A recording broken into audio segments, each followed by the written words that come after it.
ma arvan, et jooksmine ise on juba nagu selline eluviis, et ta nõuab palju tööd, eks, maraton ettevalmistus on raske, aga see ju ongi, see distsiplineerib sind mujal elus ka ja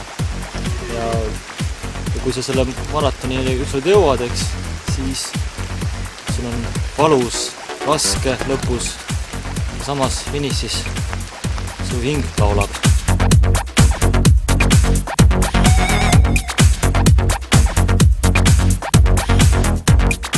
Kõige põhilisem asi on tahtejõud, et kui seda ei ole, siis sa maratoni ei jookse.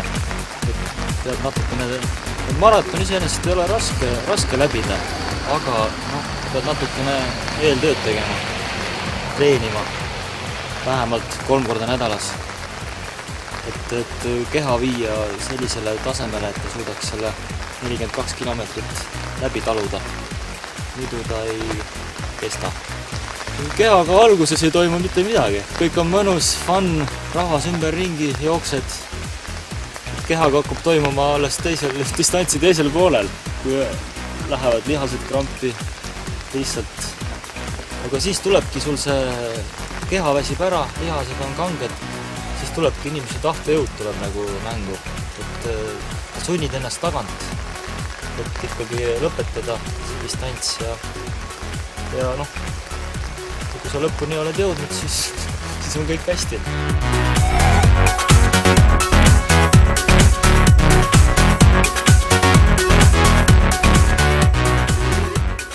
Jooksen sellepärast, et ei suuda ilma. Jätan 2 päeva vahele, süda hakkab valutama. Ei saa. Et see on, kuidas nüüd öelda, enesetunde asi, et kui sa lihtsalt enesetunne läheb kehvaks, kui ei ole nagu pulssi üles ajanud paar päeva. Ja see annab hea enesetunne. Ja pea püsib selge. Mõtted on sellised ka selged ja see ongi selle jooksmise võlu. Töö jooksul, kuna seal on pool maraton kavas, et siis kindlasti sooviks osaleda pool maratonil. Võimalikult hea aeg joosta. Kuna rada tundub hea olevat ja muidugi esmakordne kogemus õhtul joosta nii pikka distantsi. Et siis on näha, mismoodi ta mõjub ja kas ta on siis.